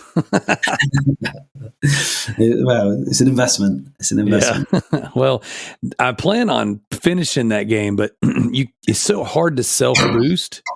Yeah. So you just have to get in and hope that you find people in a match, and it's something that I probably won't finish until GTTSC, because I will need to not goof off. I need to actually play. I need to actually win. I need to, so I think I'll sit on those for the remainder of the year until the event actually takes place. Yeah, no, that sounds good. Because there'll be decent scoring ones as well, won't they? So even the sort of not the platinums, just the standard one. Yep. So Rick is in 4th place. He's 18 points clear of you. He had 30 points, a similar amount this week. His rarest trophy was in Mass Effect. I know that he has gone back to play in the Fallout games. In fact, he's playing both Fallout Shelter and Fallout 4. But they weren't his rarest trophy of the week. That came in Mass Effect 2, I think it was. So 729 points for him. And then we get into the top 3. There's quite. I don't think there's much catching unless someone really puts a big score in, because there's a big gap of about 300 points to 3rd place, which 3rd is Me Scopes a lot, who obviously finished runner-up last season. He had the highest score, but I think caveat to that, because I think he'll have a low score this week, because he had 192 points for the week, taking him to 1,069. With Fallout 4, They're Not Dolls was his rarest, and that's, as I said, that was down at 1.50. When I actually did it, it was at 0.99. It's gone up to 1.50 in a day. Right. So I'd imagine it's going to sort of continue to increase. And as it does, because obviously I think he's based New Zealand way. So because of the time difference and the time that I actually do the updates, I think he may well have the game before it's released in other parts of the world, and therefore the trophies have become are a bit rarer, you see. So that was, so Fallout 4 was the PS5 version, which obviously is a new trophy list. And so I would expect to see certainly he'll suffer with decay, but whether, depending on what else he earns, it might not necessarily mean a negative score. Right. And then Nitro's in second, sort of low week for him compared to where he has been. Only 7 points for him, but he's comfortably in second at 1,275. His rarest trophy was a 27.73, and which was for clearing 40 levels in Mahjong. Is that say Mahjong or Mahjong? Mahjong. Yep. Mahjong. So he's had a really, really good season, especially, he was floating around mid-table last year, but he's really sort of put his gone to work and has been consistently scoring really well, and it probably will get even better this season, as I see he's joined the PS5 club recently, hasn't he? I see. Yep. So we'll see. Should see. And I think he's playing Star Wars Jedi Survivor on the PS5 on that at the moment. And then leading the pack, he's led the pack from the very first day, I believe, is Diego. 108 points this week again, which I don't want to say it, but that's probably quite a low scoring week for him, 108. So 2,449. So if MZ doubled his score, he would just be in front of Diego now by about 10 points. So that just goes to show the difference between. And Diego's had, if I look at the number of plats this month, because I was looking at this and thinking, wow, Diego's had 7 plats this month. It's insane. Oh, sorry, 7 plats this month, and then 11, 15, 18 plats overall this year. And these are not gay. When you look at them, he's had plats in High on Life, a new game called Melatonin, Far Cry 5, actually, and then he's had Back for Blood, which is a good one, but then he's obviously double stacked. He's stacked that as well, so he had two of them. And then Far Cry New Dawn and Dead to Rights Retribution, which is the most recent one. Which is such a good game. I love that game. I think I played that about 2 or 3 years ago and really enjoyed it. He's absolutely flying at the moment, and unlikely anybody is going to catch him, because not only do they need to get that score, they need to score better than him. And so I think we're playing for at best second spot for everybody. Isn't that the way it works though? Like someone goes out and goes hard, takes first place, secures it comfortably, and then the rest of the season is like, well, we're just gonna do the best we can. Yeah, exactly. So it'd be interesting, because I've got an idea that I just need to iron it out, but likely to bring in for next season, which is, I don't mind mentioning it now, which is obviously we've got the league, but I'm tempted to bring in a head-to-head cup competition as well. Oh, and the way that would work is, I wouldn't tell people. I would do a draw, but I wouldn't tell people when the round is until the night before that it's going to happen, because what I don't want to do is people prep platinums or platinum games. I want it to be fairly a natural sort of, and then for the week you do what you can. So, because obviously there have been weeks where Diego hasn't been the highest scored, and if he's matched somebody who's is capable of scoring sort of high, then there's every chance he could end up sort of being knocked out in the first round.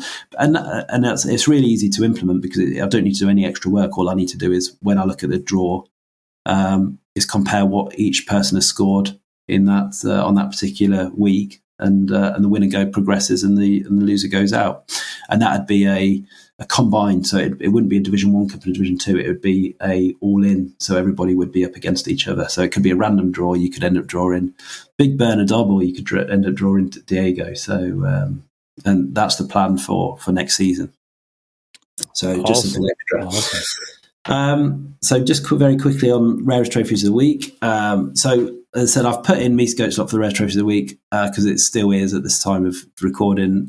So he at 1.50 was They're Not Dolls in Fallout 4. Second place, James Waldron, doing exceptionally well with his effort in Teardown. That was 7.27. Diego got the third place for the platinum in Doom Eternal. Redbeard Rick was fourth in Mass Effect 2 for Asari Ali, and then Pee-wee took fifth place for Ground Zero in Fallout 76. So none of those trophies affected the rarest trophy of the year, as I'll just go through those quickly. So in fifth place of that is still MZ Nitro, with beat 10 characters in Frozen Free Fall Snowball Fight at 2%. Diego's at 4. The Baker's Dozen Massacre in Call of Duty World War II at 1.59. Resident Daryl yourself is at number 3. Speed of the Fox and Fantasy Strike, that was 1.54.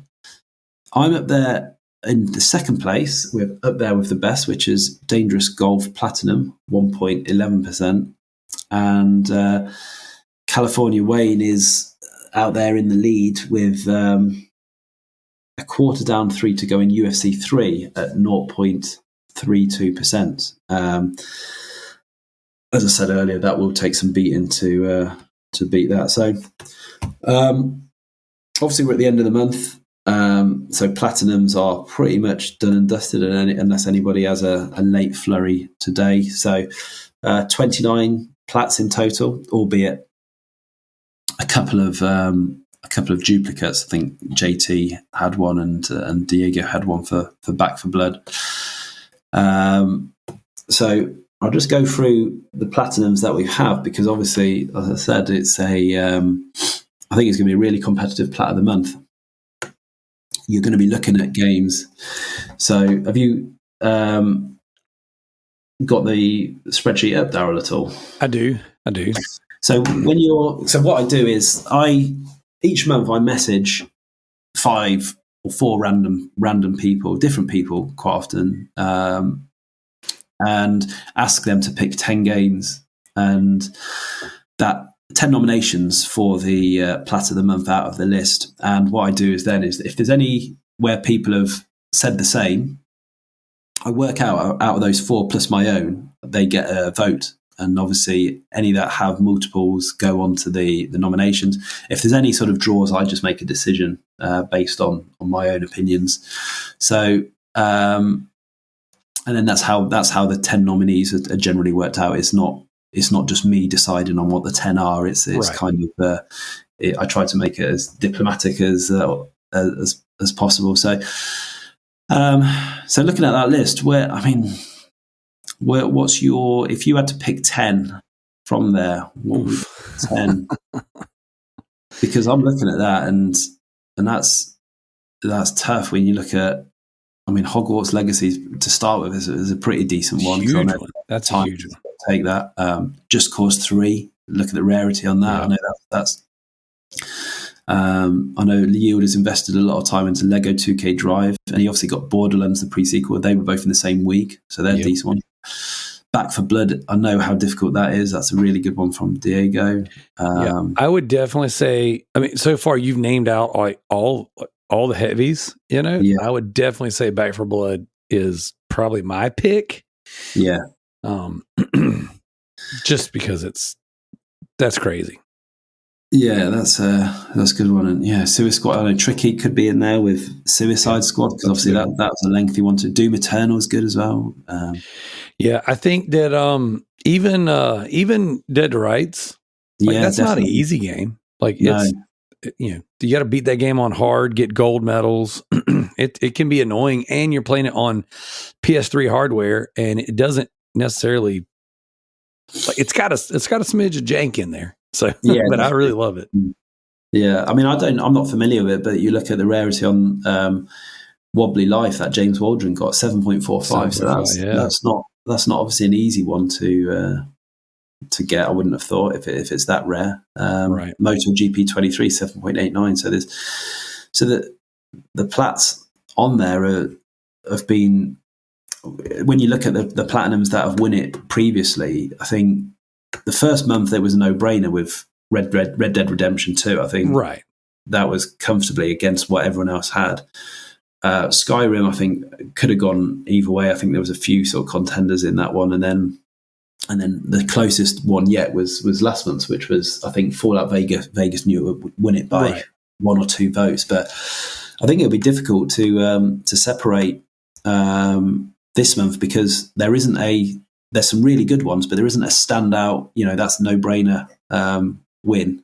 So it'll be interesting to see how the votes go for that. And so if you're listening, when I do put the video out and when I put the vote up, if you can sort of vote, the more, it seems to be increasing. The number of votes we're getting is increasing each month we're doing it, which is good to see.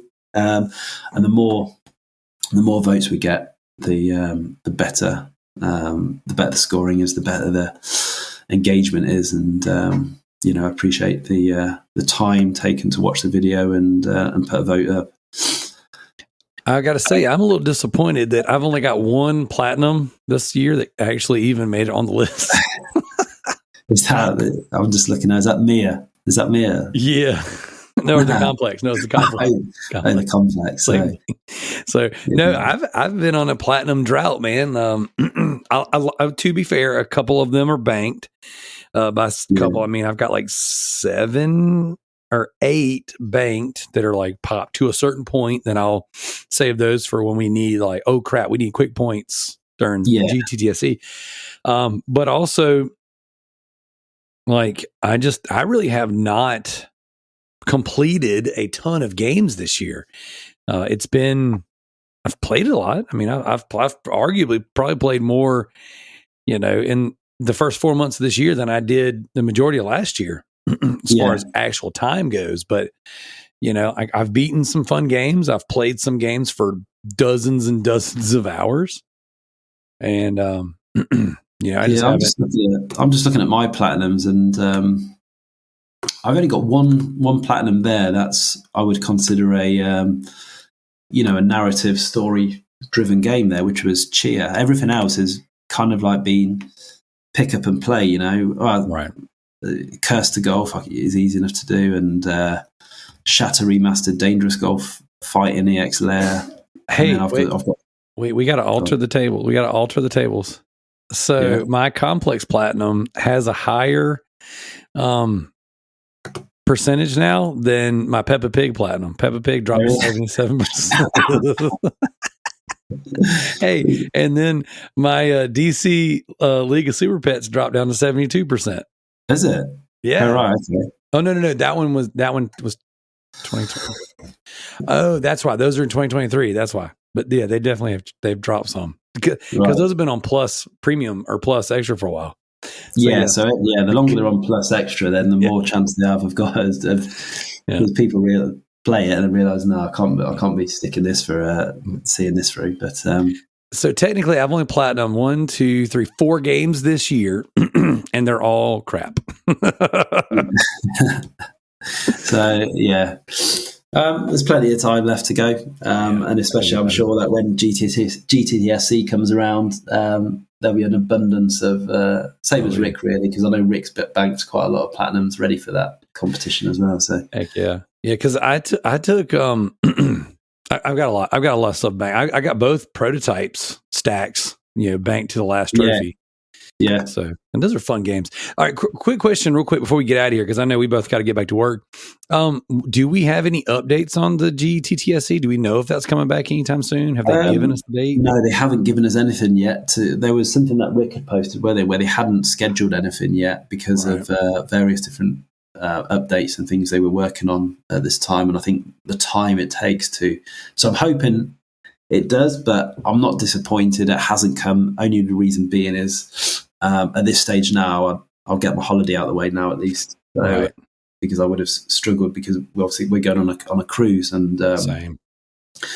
And the internet they want £25 a day, £25 a day for the internet on the cruise ship. True. Yeah, so we're going off the grid. We're not paying that money for that, so we're going off grid. Right. And so I'll still take my Vita. I'll make sure that's updated and take my Vita and we'll still play. But I won't be connecting to the internet until we sort of like dock at various ports and stuff. And then Right. Well, I'll say this. I'm really excited and looking forward to GTTSC, but if they don't do it this year or they don't announce it until later in the year, I might pop some of my platinums, or I might throw some some of the stuff that I'm trying not to do. Things like, Fantasy Strike, and I got a couple other fighters just kind of sitting to the side where I'm like, these are points that I could be beating MZ right now. But yeah, exactly. Yeah, I mean, that's all I care about. Though, because of the position you're in, it might not be worth dropping them until the next season starts anyway. Right.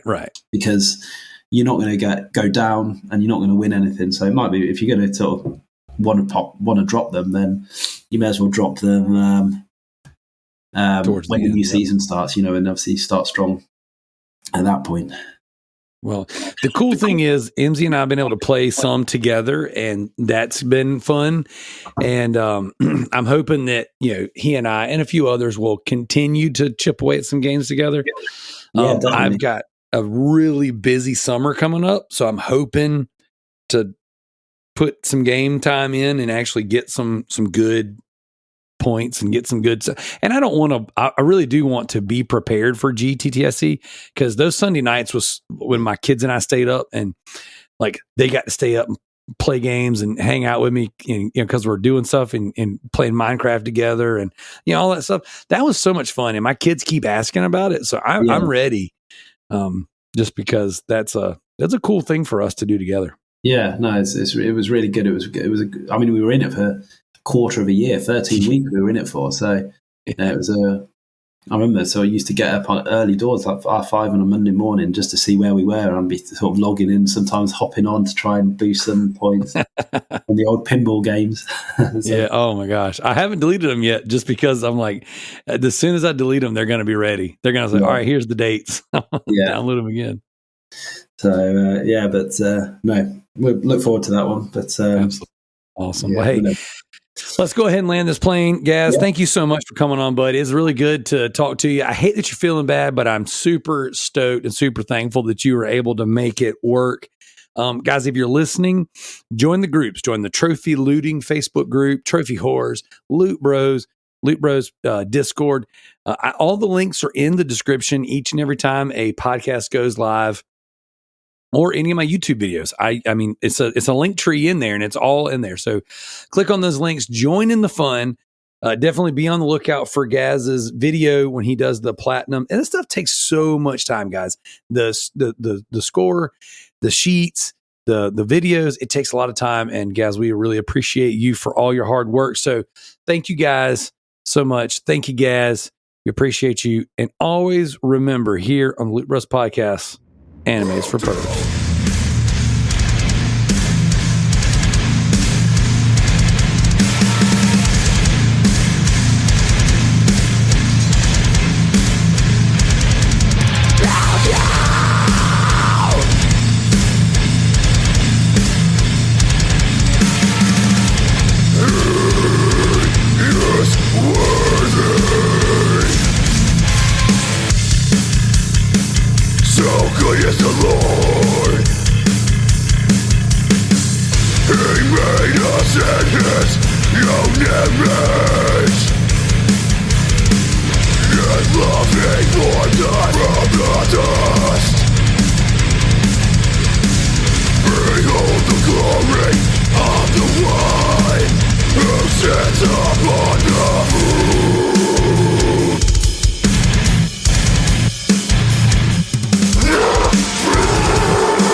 And they say there is no